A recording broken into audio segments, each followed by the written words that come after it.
Now we're going to get defensive and we're off to the races in regards to creating cycles of fighting. And they start out slow at first, but they start picking up speed. And as they pick up speed, I'm now allowing myself to say and do things that I thought I would never say to this person I say I love.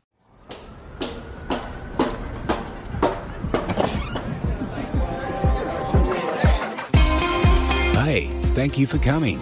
Welcome to the Love Shack. Hey, welcome to the Love Shack. It's a little old place where we get together, explore fresh perspectives, and eavesdrop on juicy conversations in an attempt to discover the things that really matter while having a little bit of fun along the way. This is episode number 138. We're going to be talking about defensiveness. It truly is the hidden barrier to relationship growth, and it is usually the culprit at the heart of it all for relationship breakdown. So welcome to the Love Shack, and I am Stacey Bartley. I'm a relationship expert, and I'm here with my lover, Tom, and my wonderful daughter, Brooke. And today we're going to explore defensiveness and how it can act as that hidden barrier to growth, to relationship breakdown. It is the thing that's responsible for how we go from being lovers, committed, all in it, can't imagine a thing going ever awry, to eventually feeling like years later we go, oh my gosh, I don't even know you. What happened to us? And sometimes I would say it could happen even shorter than years later. Oh, yeah. That's the thing about defensiveness that we're going to talk about is it happens quickly. It can happen very rapidly. It also can become just a pattern of behavior that we can't quite put our finger on because all we're experiencing is the emotional aftermath of the defensiveness itself. And if you're listening, and thank you so much for listening, you think, you're going to click off because you don't ever get defensive. With great love and respect, none of us get the hall pass. Mm-hmm. I get defensive. Stacey gets defensive. Brooke gets defensive. And you do. And you might even, like Stacey just mentioned, you might not know that what you're doing is defensiveness. Yep. There's a lot of behaviors that fall under the umbrella of defensiveness that you may be like, oh, I do that, you know? So let's dive in and learn how to overcome these obstacles together, shall we? Yes. It's going to be not only an exploratory conversation. I'm just going to invite you to just take a big breath. There's nothing wrong with being defensive. In fact, it's human in us. We are going to be defensive. It's not so much about feeling bad or guilty or shameful for doing it. However, we do like to basically demonize the people who are being defensive to us very often. And that's because of a little cognitive bias called, if I'm doing it, I understand and know why, and I feel justified. And when they do it, I have no idea. It just looks egregious and terrible, and I don't understand why it's happening. So that's typically what plays out in the world of defensiveness is we know and understand what's going on inside of ourselves, but don't understand and know what's going on inside of anyone outside of ourselves. So it's easy for us to call their behavior terrible while we understand and feel justified in our own. And that's one of the slippery slopes of defensiveness that we're going to explore. Like I've said, defensiveness is a natural human reaction when we feel attacked, criticized, dismissed, excluded. It's our attempt to protect ourselves from emotional pain, which is the irony in the end, because defensiveness does not, and I repeat, does not protect us from emotional pain. It actually creates more of it. And so this is why this conversation of defensiveness is so important. Defensiveness absolutely creates barriers to our communication, to our understanding, and the emotional safety that is absolutely necessary in order to have a healthy, thriving relationship. And this is why it's always at the heart of relationship breakdown, because if I can't feel emotionally safe, if I don't understand what's going on for myself and my partner, and we can't share and talk about it, then there's only one way it's going to go. That's relational breakdown, both with myself personally and with my partner. That's pretty clear, right? It becomes this rehearsed reaction, and it's not the best way to move through upset. But if we don't learn other ways of doing it, it absolutely is going to be our natural, intuitive go-to. I think, correct me if I'm wrong, and we've done other episodes about this, but it's so common, and it's usually very well received when people can better understand, because we all do it. It's simply being a human. But I would say this would be a classic demonstration of you're behaving in the very way that you don't want to have happen in your relationship. So meaning you don't even realize what you're doing by being defensive. And I'm sure that's what you're pointing out to your husband, your wife, significant other, your special someone. Isn't that interesting? But yet you don't have the discernment and the objectivity to realize it. Yeah, or even know where to look. And what Tom is saying is basically when somebody says, you're being such a jerk. And in that moment, who's being the jerk? Yeah. Really? Exactly. I'm showing up or stop talking to me like that. I've heard it 1,000 times. Okay, I get it. These are demonstrations of defensiveness and you're shutting the conversation down, which is exactly what it is you're doing. And you're probably frustrated about that on the other side. And that's why you're shutting the conversation down. So There's a lot of this going back and forth between us. And again, that cognitive bias plays huge in the world of defensiveness. I get it why I'm doing it. I have no idea where you're doing it. And I'm going to make it up that it's not okay and it's terrible. I just don't understand. And we're not talking enough for me to get to that piece of understanding. And so defensiveness can become an exceptionally slippery slope. So let's dive into why it breaks relationships down, right? Literally piece by piece, how it affects our relationships, because I think this is going to help us see what I like to call the breadcrumb trails of relationship breakdown. It can seem so elusive because it's really emotions that we're struggling with. And there's no physical, tangible evidence of an emotional experience. I sure wish there was. But the one physical, tangible experience that we do have is being able to look at my behavior. That's going to be the physical demonstration of what we're doing and how we're handling these elusive emotions that can flood through our lives and through our relationships.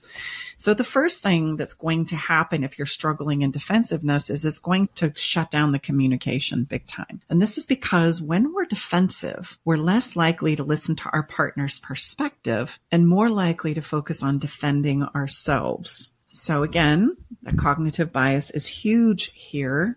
I don't necessarily want to hear what you have to say. I just want you to stop or start doing whatever it is that's upsetting me. And in that moment, we start to come off as very manipulative in our defensiveness. This is the classic. If you would just do X, all of our problems would be gone. Anytime. Or just not do this. Either do this or not do this. That's the classic. Well, yeah, come on, man. Just get your X together and, we'll be good. If you continually defend yourself to your partner, I did this a lot in the beginning of my relationship with Jack. He would be telling me something that was hurting him that I was doing. And the only thing that I would do is say, no, that's not the kind of person I am. So that's impossible for that to be happening. No, I don't do that. I never do that. And he's like, do you hear yourself right now? I'm telling you that you are. And it doesn't matter if that's not the kind of person you are. You're doing it. And I know you're not doing it to hurt me, but it's hurting me. And I would like us to have a change here.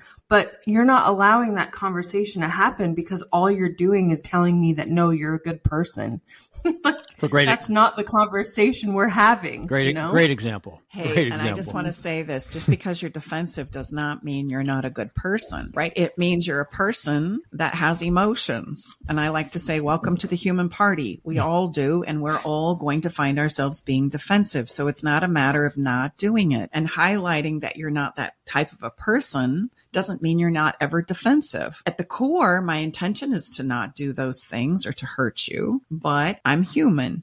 And so I am going to show up and do things that hurt other people's feelings, that manipulate other people, that undermine and dismiss people because you're a human being. And this is what makes it so difficult to make progress in the relationship space is because we love to label people. We love to classify the behavior that's terrible and awful. And everybody's doing it. Not just the people who really have a huge pattern of relational defensiveness, but even those of us who claim we're good people and don't do that, the hell you don't. If you're a human being, you're going to do it. And I think that really limits our ability to do some of these things that help us get out of defensiveness because we're so busy protecting what we think we need to protect as our identity, as I'm not that kind of a person. I will never be that kind of a person. I would never intentionally do those things for you. And I've seen this a lot on social media lately because we're talking a lot about people getting canceled or apologizing. And a lot of people say that was never my intent. And the point that people are bringing up that are kind of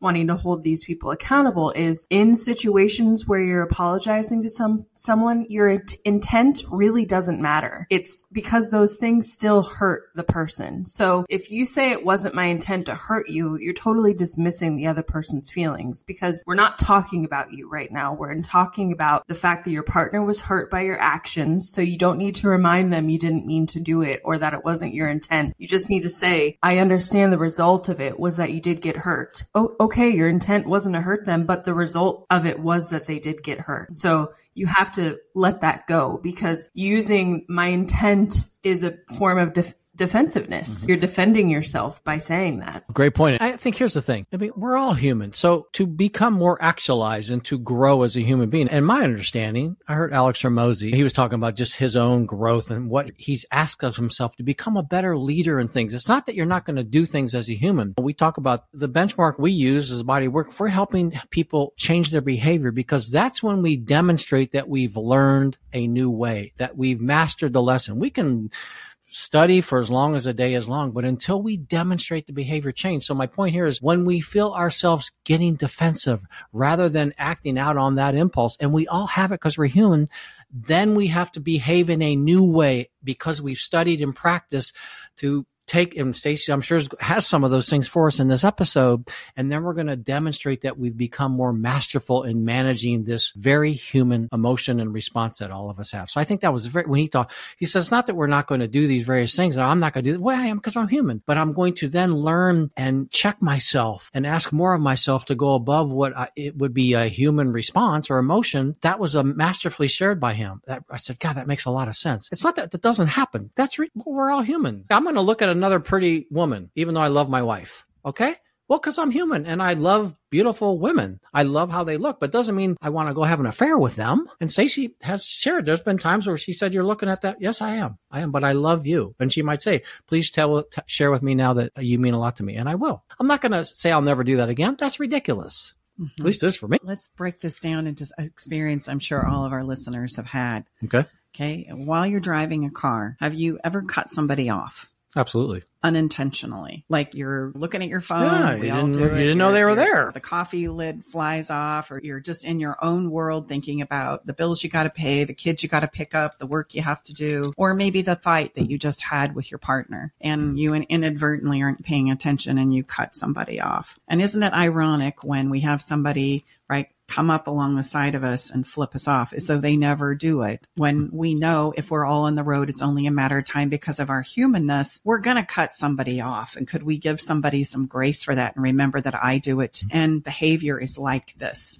Like we are absolutely going to get defensive. And if we could find some place inside of us to give ourselves a pause and some grace, not only for ourselves, but for our partners, it wouldn't have its way with us so often, because this is what shuts down our open communication. And remember, we're talking about one. The problem is communication is going to flatline. I want you to know also defensiveness is going to eliminate the ethos of emotional safety. Oh boy. So emotional safety is a critical element that must be present for open communication to take place. I want you to think of it as oxygen for a healthy relationship. And defensiveness will absolutely suck the oxygen completely out of the relationship to where you feel like you can no longer breathe. And that is an important thing to remember. Defensiveness, the minute you do it, is going to sacrifice the safety, and it happens in a nanosecond. It doesn't happen in days, weeks, months, or years. It happens in a nanosecond. I would remind listeners, maybe you've heard, and you can use the analogy of, how hard it is to blow up a balloon. So use the analogy of emotional safety in your relationship. You blow that balloon up, you're having a party for a special something. That thing is hard. You work a lot in the beginning, then you finally get it there. And if you can't get that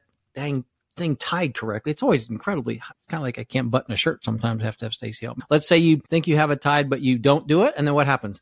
That air evaporates out of that balloon. How fast? That's exactly what happens to emotional safety. You've taken all that work to build it, and it can go, literally, you vaporize it out. Right? That's what we say. That's a good analogy. I think we all can get our arms around. Yeah. Which will precisely lead, when there's no emotional safety, gone. Okay. You said it at the same time. We did. It's going to directly lead to escalating conflict. Like if it's not emotionally safe, then guess what? It's going to be our go-to now when we want to express ourselves. not vulnerability, not how I really think and feel. Amp it up, baby. Amp it up. Now we're going to get defensive and we're off to the races in regards to creating cycles of fighting. And they start out slow at first, but they start picking up speed. And as they pick up speed, I'm now allowing myself to say and do things that I thought I would never say to this person I say I love. Like it takes on a veracity of its own as we desperately desire to be heard and to be validated. It turns into a straight up competition for us to be understood and validated for what I think and feel. And I'm in a tremendous amount of pain now because it's not safe to tell you anything. And I believe that I have to do these egregious things to you in order to get you to hear me, in order to get your attention, in order to save this relationship. Would this be the root of, we often hear, I'm turning into a version of myself that I don't even like? Would that be the kind of a root cause of that? I hear that often. This relationship has turned me into a monster of myself. And this is how it happens, is I feel like, right, I justify in my own thinking that I need to get more aggressive, more pushy, more controlling, more manipulative, which are all basic behaviors of defensiveness. Right? They're all kind of in the same camp. And as I allow myself to do those things in an effort to make sure that you love me, to make you pay for the things you said or did, then we are off to the races as far as like this escalating fighting that's continuing to go on. And it's the very cycle that you're saying you want to get rid of. It's the very cycle that you're saying, I don't know how we got here and I don't know how to stop it, because every time we try, it happens again and it happens again. And it happens because we blame our partner, and our partner counters us with blame, making it difficult to resolve any issues whatsoever. Because what's lacking is the understanding that is necessary to stop the fighting. And so the fighting will continue as the understanding will continue to elude us. And the more desperate we get, the more we do it, the more escalated the fights become. Hence that vicious cycle. There we're in a vicious cycle now. So to remember why we thought we were getting defensive in the beginning, I'm just pointing out this irony again. Remember, we did it to protect ourselves from emotional pain. And now we're in this cycle and the emotional pain is off the chart. Just wanted to highlight that this right thing that we think we need to do to protect us from emotional pain actually increases emotional pain. It does not stop emotional Also pain. What you call the classic race to the bottom. It is called the classic race to the bottom. So I'm a pretty good student, aren't I? You really are. You got this. Get a star next to my name? Yes, absolutely. Maybe we can't go there. All right. So this leads us to the inevitable, which is going to be no more growth and progress can be had here. If I can't understand you, if we can't talk and share about it, if we have no emotional safety, if we're trying to get somebody to pay, we're all going to pay for that. The emotional pain is off of the chart. I know I love you. I know things were good. I want to get back to the best days of our relationship. I just can't figure out how to get there. And in this space, it's going to prevent growth in myself and in us. And by not addressing the underlying issues of defensiveness, it's going to hinder any forward progress. Defensiveness will be our go-to when we become emotionally upset, and we'll go round after round, year after year in this fight until we run out of emotional gas. So do we work, I mean, you find people that have been in this pattern for like a long time, haven't Years, we? 20 years, 30 years. My goodness. 40 years. No wonder they're tired, huh? For sure. And by then there is so much emotional constipation. It's unbelievable. So that's a word I use on my body of work. I just need to clarify that. Emotional constipation is a real thing, right? If you ever work with me, I'll tell you all about it. So I hope that you can see where in very short order, defensiveness absolutely has its effect on our relationships. This is the physical evidence that defensiveness is taking place in your life. And so don't be afraid of it. Understand that most of us are going to find ourselves in a place like this because we don't study human behavior, because we don't study defensiveness, because we don't know what to do outside of being defensive. We don't know how to navigate our way through it. So I think it's important for you to give I think it's important for me to give you also what you can start doing in order to do the defensive part, because you're going to know when you're getting defensive. It shows up as though I feel emotionally escalated with inside of myself. So I think this is important though. Let's say Tom, Stacey, Brooke, okay, you're right. I probably do that. It's kind of the big gulp moment. Okay. Is it hard to realize that we do that, to admit that? Yes. To come clean? How about, yes. As if we're less than? Yes. Okay. I just wanted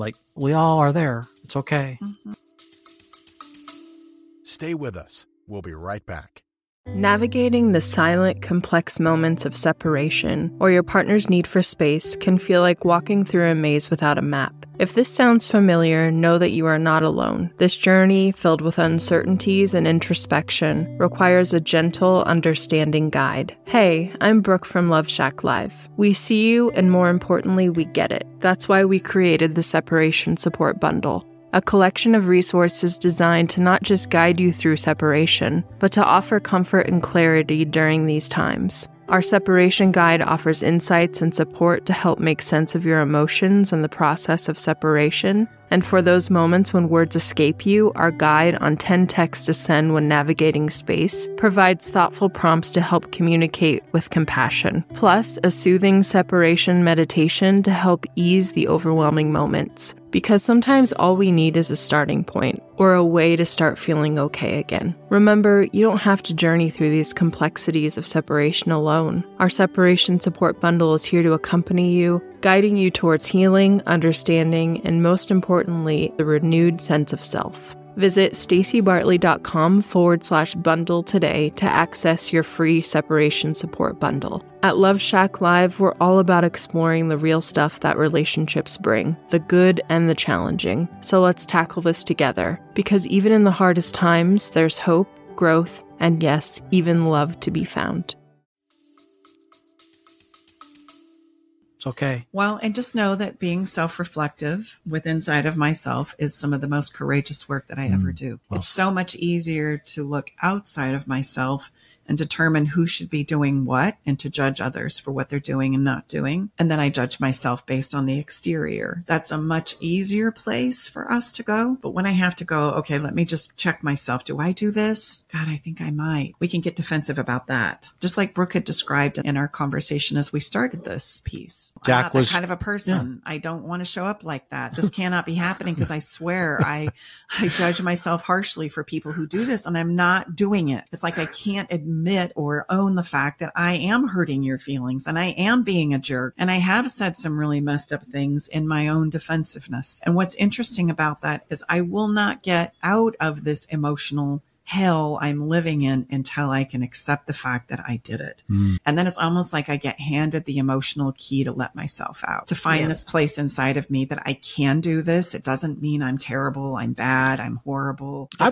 would think that'd be a very liberating place. It is a very liberating place. Without courage and growth, but liberating. Yes? It is a very liberating place, but to get ourselves to go there sometimes is the wrestle of a lifetime. Well said. The one thing that really shook me up the most when we were in that cycle in our relationship, it was probably like 5 or 6 years ago. He said, you know, I love you and I love our relationship, but this is the thing that's going to end it. And I said, what? And he said, your defensiveness. Oh, wow. If you don't validate me for understanding where I'm coming from without making it about you, we're not going to make it. Well, and I was like, pretty clear, isn't it? Pretty clear.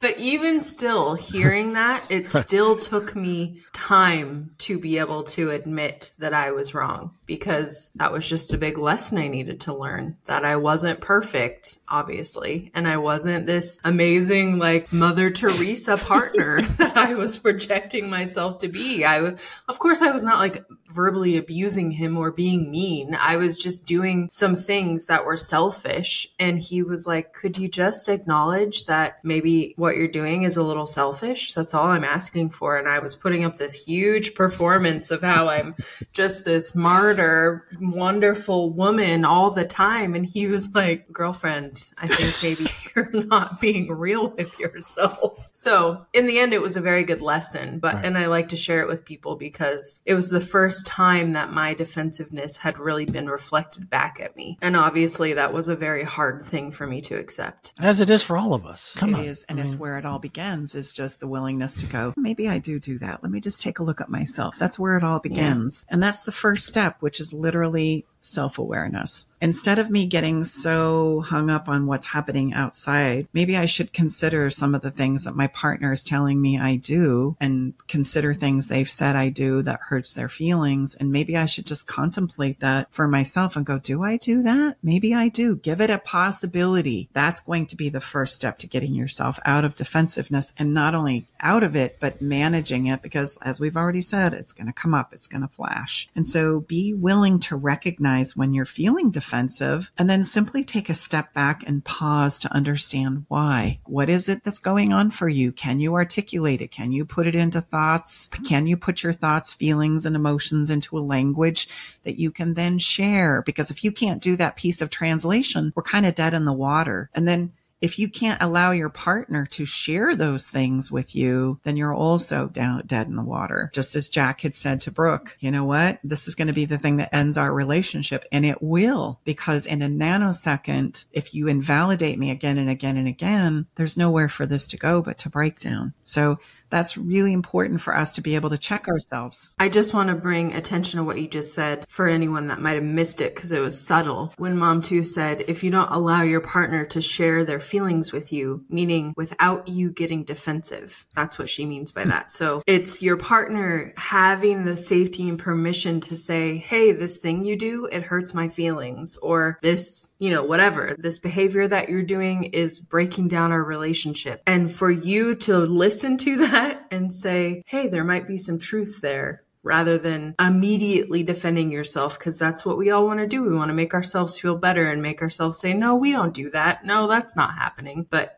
that's a big skill. I want you to understand and realize that even though this may be happening for the person that you're in love with, it doesn't mean it's your fault. That's, I think, a big one that we get hung up on too. It's not your fault. It's happening because just think about this. Internally, we all have different things that work for us and don't work for us. There's tones of voice. There's looks on our face. There's behaviors that we have that can be construed as, in our own illusions and in our own minds, as hurtful. And so I may not intend to be hurtful, but it nonetheless doesn't mean you're not hurting your person, because they're associating whatever is playing out as hurtful. And so we want to just be mindful of that's not your fault that it's happening, but to disregard it as though it might be a potential experience your partner is having is going to be the problem. Not the fact that it even happened, but the fact that we're not going to be able to address it, course correct, and move on from it. We're going to get stuck. Yeah. I hope that makes sense. That makes total sense, but make sure there's a lot there. And listener, please, you need to really draw attention. Well, you really need to wrap your around, because I think here's the thing. None of us are having the same experience with the same triggers. Guess that's what we call our movie. That's if you really can get that, it doesn't matter that you're not having that same experience. But if you truly want to stay connected and engage and have intimacy into the all of you, into you see of your partner, then you've got to get your arms around that he or she is having an emotional upset, and you need to be able to hear that and acknowledge that and understand that. Not disregard it because it ain't happening for you. Do not do that, because that is guaranteed to cause. That's one of the guarantees. I will say. Drive a wedge. Yes, drive a wedge. Make you canyons apart, make your partner resent you because you won't validate their experience. And it doesn't matter if you're not having the same experience. You may not even think there's anything wrong with the thing that you did. But the fact that it's causing your partner pain is what you need to acknowledge. You might even think it's freaking ridiculous. Let's just be honest. Yeah. But that's not the issue. And that might not be the best thing to say, to be fair. You don't need to discuss whether or not you think it's ridiculous. That's not the conversation you're having. No, I was having a little fun there. But that's where you get hung up. Yeah, that's the stupidest thing I've ever heard a human being say. Mm-hmm. I would probably suggest that on my new skill list. That probably is, we want to let that one. And let's be honest, we've all thought I wouldn't even go there. I can't believe you're making me apologize for this. I would never make a person ever apologize for this. If that doesn't matter. That's what we're telling you. Move past that part and move on to the mending things and moving past defensiveness so that you don't have to get stuck in that same spot every single time. And all it takes is help me understand how it is you feel this way. That's literally all it takes. Instead of doing everything we just said, that's stupid. I can't believe you feel that way. Say that again. We're going to go there again. Just simply say, hey, you know what? Help me understand why you feel that way. What is happening that's causing you to go there? Because that's not my intention. See, so to be fair, there's no accusation in that statement. Meaning, so you're going to remain neutral, but truly curious, right? So that's what you want to do, because there was no invalidation that I heard there. You're truly taking an interest so you can better understand, because that's not how I intended it, or that's not occurring for me. See, you can only do that if you're not taking it personal, if you don't feel like it's your fault, or you don't feel ashamed for having to have somehow known that this was going to be something that was going to affect your partner. And here's the truth. You're not going to know. There are going to be things that come out of left field that you're just doing you, because that's what we do best, right? Feeling the way I feel and navigating life from this internal lens that we all do. And all of a sudden, kablam,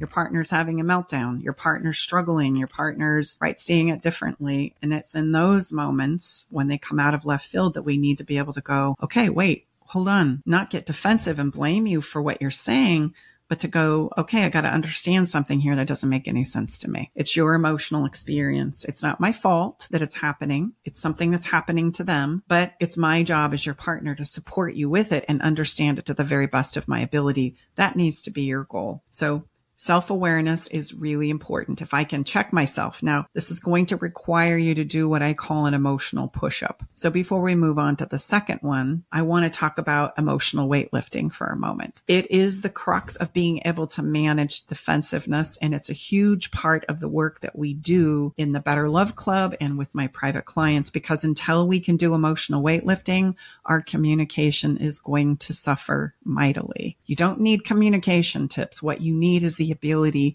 to manage this going to happen defensive, intuitive place that we go as human beings. So what is emotional weightlifting? I'm just going to give you a brief little ditty here. It's the skill and practice that enables us, you, to truly utilize and benefit from your emotions in a way that allows you to feel good, empowered, and complete. You can accomplish this by consistently building and strengthening your emotional ability to recognize, understand, manage, and express your emotional self in a way that leaves us in the end feeling peace, complete. We've arrived at the place of understanding. And if I may, communication is the vehicle we use to arrive at understanding. That's it. That's a hard period. We should not be using communication as a weapon, which is what it becomes when we're in defensiveness, when we're in manipulation, when we're in competition, when we're in power and control. Communication and our words are being used as weapons and not for the understanding of what's going on with me and what's going on with you. So emotional push-ups is the actual practice to take these different approaches, different behaviors that we're going to learn and then practice, study, learn, and practice so we don't automatically get defensive. We're going to be doing this instead of that. Did I understand that correctly? Correct. And how many push-ups, emotional push-ups one might need to do to become better at this? Depends on the circumstances. Some days one will do it. Some days I might need to be able to pump off 10 or 20.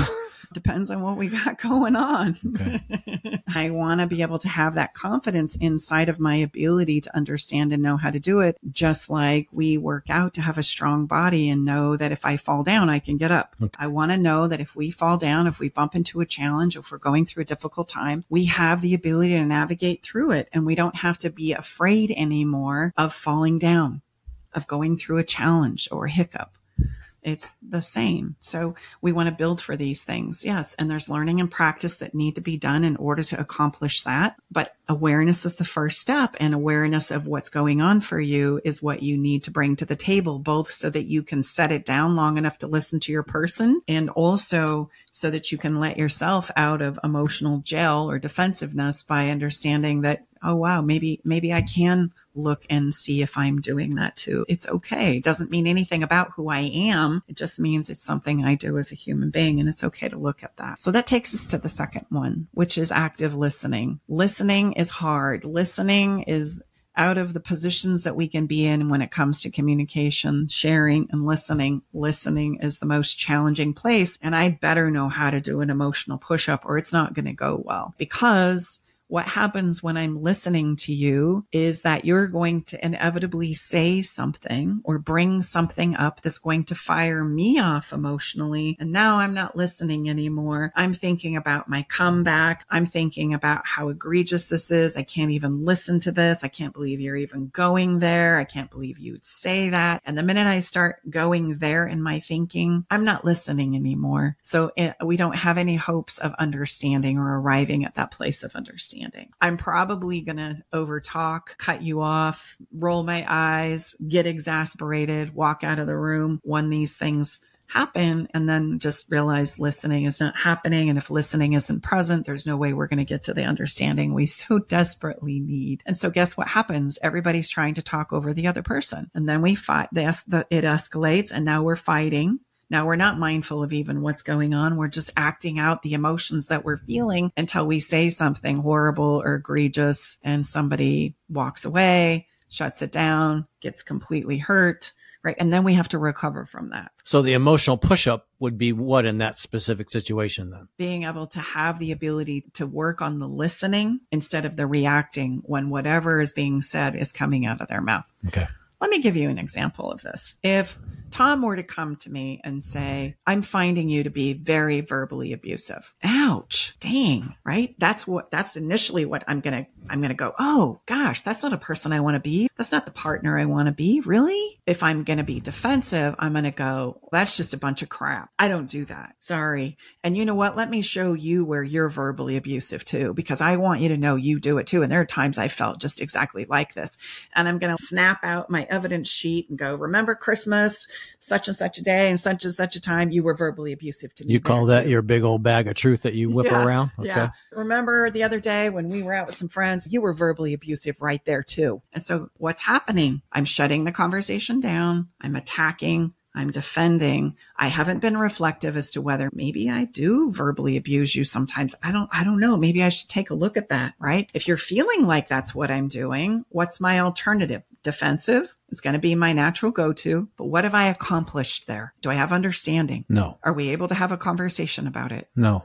Did I shut the conversation down? Yes. That is exactly what I don't want to encourage you to do. We're dead in the water until it comes up again and you have the same feeling where you're feeling like I'm verbally abusive, and then I'm going to get defensive again, and we're going to have that same conversation over and over again. The things that continue to come up again and again in your relationship are things that you do not have understanding around, and they're going to come up again and again and again and again until they don't come up anymore. And about that time, you're done. The relationship is over. It's history, right? We stop talking about or attempting to talk about these things, even in non-functional ways. That's about the time we throw our arms in the air and give up. Okay. I'm fighting to get you to understand this. And the classic version that we've all heard with people in our circle of influence that don't choose to stay together anymore, we usually hear some version of, I just can't do this anymore. The fighting for my relationship to be heard, to be understood, to move, to progress, to grow through this. Done. I'm done. I can't do it anymore. Okay. So what could I do instead? Yes.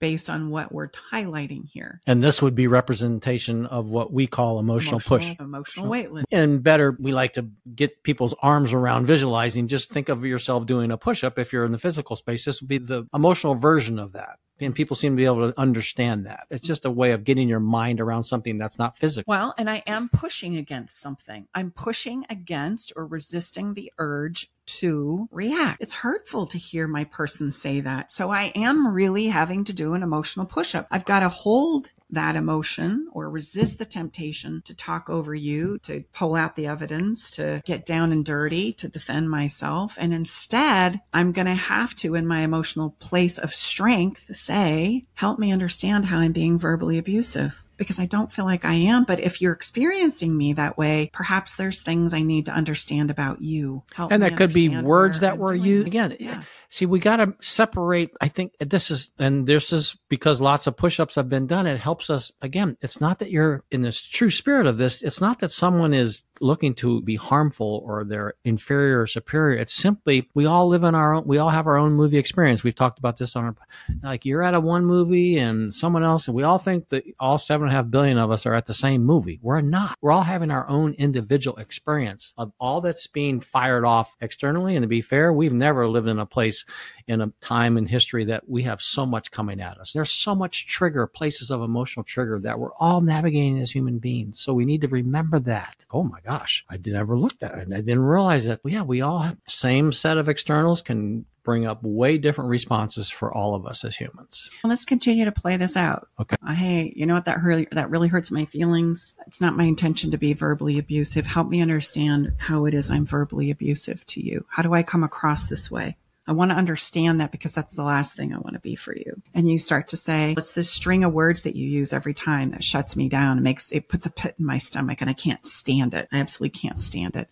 These words that I'm saying right here, that's where you go, right? Yeah, that's it. Okay. What are some words that I could use to explain what's happening on my side? Could I use these words? Could I use these words? Could I use these words? That would work. Those words would work, Tom would say. And I'd say, okay, that's how we're going to go forward with that.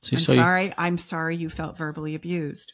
We've got to a place of understanding about how what I was doing was causing him to go there. And if we can work through that, then we can come up with a solution that's going to help us move forward in a different direction. And we've uncovered it. And I now know to avoid those words and use these other words. And if my person is feeling verbally abused, how are they going to show up in my relationship and how are they going to treat me? Not good. So even though you don't feel like you're being a verbally abusive, if they're seeing you in that light, we want to address it because it's going to affect the co-creation called your relationship. We can't just dismiss it and go, that's ridiculous. You're going to see I'm not verbally abusive. I love the pants off you. You know, all these things I do for you that tell you I love you every single day. How could you go there? That could be another place where we could snap out that evidence that I highlighted. Right? That's ridiculous. I'm not verbally abusive. Look at all these things I do for you. Look at how much I love you. How can you see me in that light? We don't even have to go down that path if you understand the power of just saying, whoa, you're saying you feel verbally abused by me? I need to understand that one. How is that coming across? How is that happening? Let's work with it. And what you've so wonderfully just really played out right here with us live is the foundation of what you often remind us and our listeners is we show up as good as we feel in our relationship. So if I'm feeling like Stacy is verbally abusing me, I'm not feeling so dang good. So guess what? That's going to definitely not help our relationship experience the best that it can experience. I'm going to lose anyway. Yeah. So I'm going to be in emotional pain anyway. I don't really have much to defend emotionally if I want a great relationship. So I'd better get to the bottom of this because I'm going to lose either way if you're really seeing me as verbally abusive. I mean, yeah, right? yeah. So I mean, it's really not that confusing when you think it's like, I want to get back to the good stuff. Remember, the goal is you want to get back to the good, to the fun, to when you're feeling good and you're showing up as good as you feel and you're both feeling really good. It's going to create some good things. Let's just be fair. That's just how it works. So it doesn't have to be confusing. So if you're really like, let's get through this and get back to the good stuff, raise our game, really ask to be invited into our special someone, our husband, our wife's suffering and they're not feeling good. And so we can understand that and then we can set up some things through some really good experiences of what Stacy just demonstrated there to really find out, gosh, I had no idea. Okay, how would these work? Would this work? Maybe it could be a way of touching. You can apply this to all places. It could be words. It can be that face we make, the frown, the stare, the touch, that the way you touch me drives me frickin' crazy. Okay, good Lord. I had no idea. That perfume you gave me, I frickin' hate it. Don't ever give God, I will just literally, you can apply this to all the places. You really can. Just the way that Stacy broke it down. This comes because she's a really skilled mediator. So you objectively just work it out, but you gotta not get defensive if you're going to have the opportunity to truly work it out like she just demonstrated. Now, for those of you who might be going, oh man, there's so many of those moments in my relationship. Yep. I'm hosed. Yeah. I don't have a frickin' prayer. Yes, you do. Yes, you do. Yep, you sure do. Because here's the thing. Emotions thread together inside of us like telephone poles, right? If we push on one, it's going to affect many others. So we start working with one circumstance or situation that's present day, maybe the most difficult right now, and it's going to solve and relate to many others that have also transpired in your relationship. Well, that's good news. Right? It is good news. So you don't have to account for every single egregious place where maybe you were defensive in order to work your way out of this. this. I just want to say that. We might have had some people just swerve off the road. They're like, oh, good right? Lord. Yeah, no, it doesn't work like that. One thing kind of threads to another emotionally. And so we start working with one. It makes sense in many places. Many places. Good. I was going to give a number, but that's incorrect of me. Okay. Just many other places or experiences that we've had. It's going to start making sense in a lot of other places. It's like that metaphoric puzzle piece that snaps into place and we go, oh my gosh, so that's why this was a problem. Oh, wow. Like it's just like a domino effect. Boom, boom, boom, boom, boom, boom, boom. It's the connecting of the dots. It's the connecting of the dots. Which is really fun to see people realize that, right? You have people say, I've never had it explained to me this way. How many times do we hear that? I've never had it explained to me this way. So the last piece I'm going to just share with you is a piece that we've kind of already touched on, but it's important. Taking responsibility for and acknowledging that, yeah, there's probably a part I play in here. And I just want you to know that that is got to be true because relationships are co-creations, meaning there's some of what I do and there's some of what you do. And that's what creates the experience we're currently having. And everybody has a role to play there. It's kind of like making a batch of cookies, right? And not wanting to acknowledge the fact that there was pepper inadvertently placed in the cookies. There's this place where we don't want to accept that this was something I added to the mix. I'm wanting to defend it instead. And it's a very freeing feeling when we can start saying, oh, I see it now. You do this and I react like that. And it takes us here. Wow, I never knew. That's such a wonderful, marvelous, rewarding experience, right, for everyone, and absolutely is available to you as well. But you have to be willing to acknowledge your role in any given situation and be open to constructive feedback to get there. Now, I know that's easier said than done. However, even beginning with, I'm a hot mess, this is really hard for me, I need to take a pause here, I'm not ready to hear this, is the beginning of acknowledging your role in it. I'm simply acknowledging that I'm having an experience here too. It's not inferior or superior to yours. And we've got to find a way to include both of us in order for this to co-create in a different space. Otherwise, we're going to be doing the defensive mode of, right, the race to the bottom, which we don't want you to be able to do anymore. My conclusion here is the emotional weightlifting pieces to begin working with this is you got to look at yourself. You got to be self-aware and recognize and realize that, hey, it's okay for you to be a hot mess. It's okay for you to feel the way that you feel, but it's got to also be okay for your partner to feel and be where they are too. And that's usually where it starts to go sideways. Okay. Because I'm feeling my emotions so intently, I forget that my person probably is too. We've got to learn better ways of communicating through that. What it's going to require is number 2, somebody's got to listen. I call this the give first, give fast principle. Somebody's got to set their agenda down long enough to listen to the other side and then be mindful of saying, okay, it's my turn now. I've heard where you're coming from. I want a chance to, will you listen to me now? Like I've given the gift. And would you think it's fair to say that the more defensive we are, probably it lessens our ability to give first and give fast. Absolutely. We won't even be mindful of nobody listening. We're too busy trying to spout out what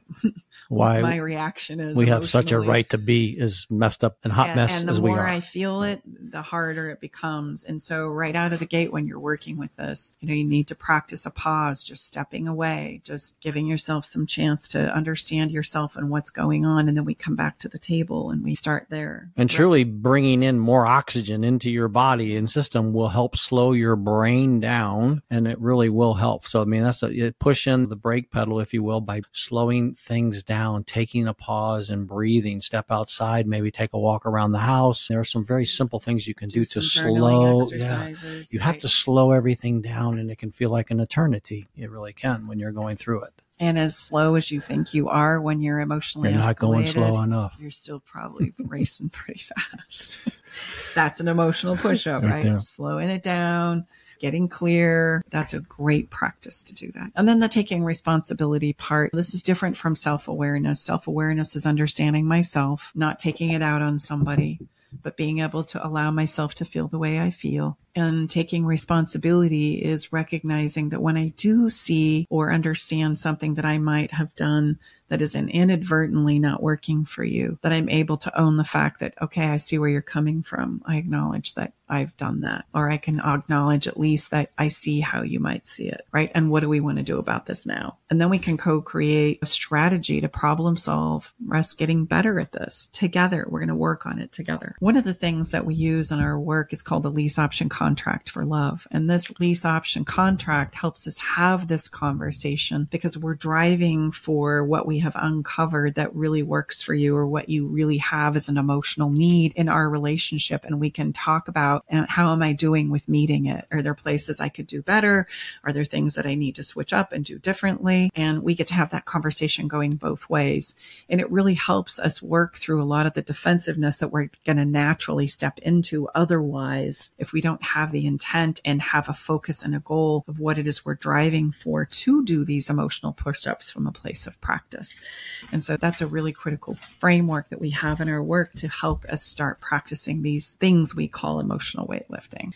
So bottom line, as we wrap this up, defensiveness can be a significant barrier to relationship health and growth. Like, it's got to come from a place of practicing self-awareness, active listening, taking responsibility for ourselves and what we do, and that we do accept and honor that we have a role in this. These are the beginning steps to working with defensiveness, or doing that emotional weightlifting, we call it. And this is absolutely doable and absolutely possible.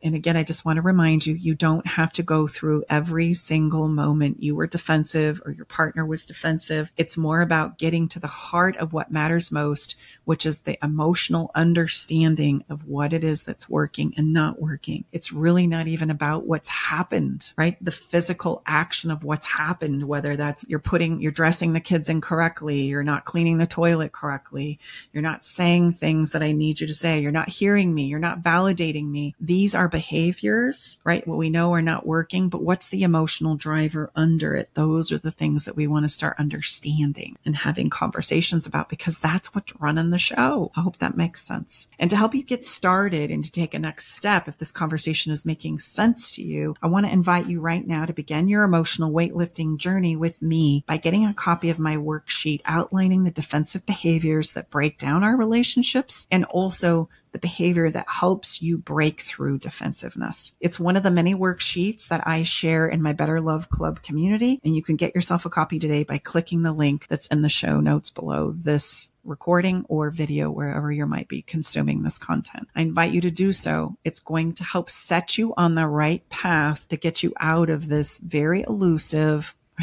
seemingly unnoticed place where we break down in our relationships. But I would say all encompassing. So get your copy. It's going to really help you get started.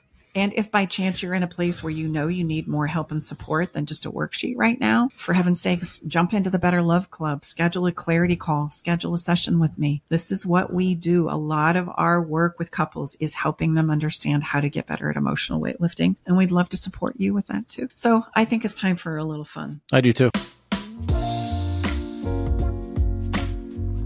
Defensiveness is always Let's take a pause. Conversation where we just got to exhale for a minute, right? It's like, whew, okay. That's heavy. Oh man, that's heavy. Let's get to some fun. Heck yeah. Maybe I won't even click off right now.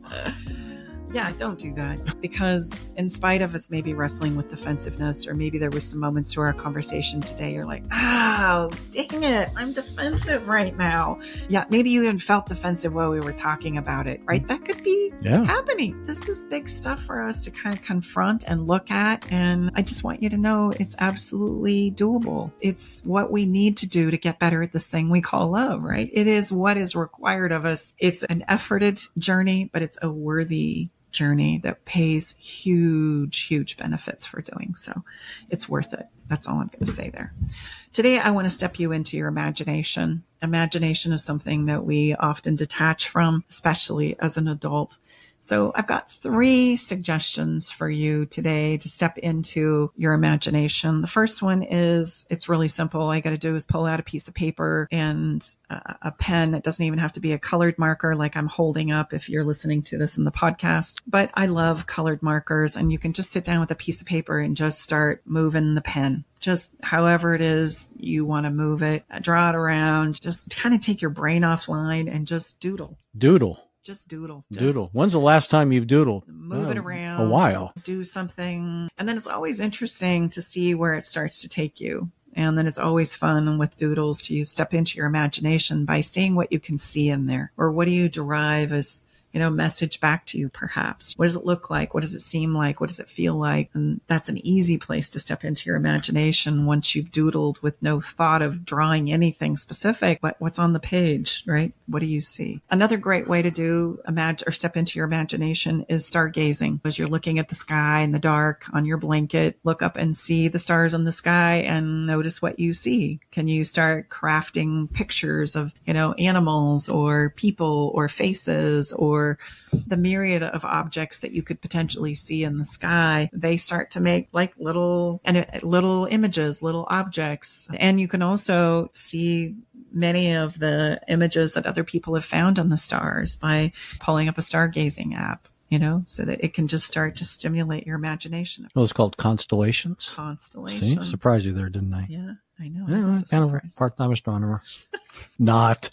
Every once in a while, I share things. They say, "Where did you learn?" Because I know a lot of things. No. We can talk cars and all kinds of stuff. Yeah, you're amazing. Yeah, well, exactly. Number 3. Number 3, sensations on your body, walking through the grass barefoot, putting your feet in mud, maybe taking a shower and letting the water run by your body. When you're at the ocean, what do you have to do every time you go? Oh, got to put your feet in the sand for sure. Yeah. Stacy, I got to take my shoes off and I got to feel the sand in the water. We always have to do that? And I say, you know what? You're right. Even though I sometimes, really, I got to take my shoes off. Yes, we are here. Let's experience it viscerally. What you'll notice is, how great ideas come to you while you're in the shower? That's why. Is because you allow your brain to drift off and start thinking about your dream vacation or something that you would really like to do or plan, or those places that you want to create with people that you love, or maybe that email you forgot to send. It's just because you're letting your imagination kind of go offline for a moment, and all kinds of wonderful things will set in. So any kind of physical sensation can open up your imagination. Looking at the stars or the clouds are great ways to just drift off and allow your imagination to take you places, as well as doodling on that page. That's also a really great thing. The benefits of doing this is it's going to help you calm down. If by chance you're struggling with anxiety, if you're struggling with depression, if you're struggling with boredom, if you just need to take a break from the mental load that is on all of us now these days, these 3 activities will really help you manage that. So I hope you'll take advantage of them and have a little bit of fun with them. Our song today, which we do each and every episode, is a song that I found where the lyrics just really spoke to me because of our defensive conversation today. It's a song by Nicolina, and the name of the song is Way Out. And what she says in the song is, why do I say I'm fine when I'm breathing and I'm getting no air? Oh, that's good. I'm moving, but I'm going nowhere. But every time I get here, I break through to break down, to find my way out. And when we're working with defensiveness, it's like that, right? We hit a roadblock. We're sucking air for a minute. I don't really know what to do. I feel like I'm working my guts out, but I'm getting nowhere. I'm getting nothing. I don't feel like we're making any progress. And I need to break down in order to break through, meaning I need to get vulnerable. I need to start talking about what matters most in order to get the breakthrough that I know is possible for us. So it's a beautiful song. She's a beautiful singer, has a beautiful voice. So I invite you to check it out on my website, or you can go to Spotify and you can search up Love Shack Live playlist and you can find that song along with all of our others. So I think that's a wrap, guys. Thank you so much for being here inside of the Love Shack today. It's been a pleasure to have this conversation with you. And if by chance you're needing help and support, please reach out someplace. Don't wait. We often wait too long to go in new places and new directions and learn new skills, especially when it comes to relationships. And if by chance you found this recording helpful today, please share it, like it. Let me know that it was meaningful to you, that it made a difference in your life. I would love that. And don't forget to subscribe for more insightful relationship advice. We're here to support you in any way that we possibly can. Bye-bye for now. We look forward to connecting with you again soon, right here inside the Love Shack. All right, it's time to leave the Love Shack. But before we part ways, we want you to know our door is always open and we'll leave the porch light on, ready to welcome you back whenever you need a dose of relationship wisdom. For more resources and tools, visit us at loveshacklive.com to dive deeper into the topics we've explored and find additional support for your relationship journey. Stay connected by subscribing to our podcast. Thank you for being part of our Love Shack Live community.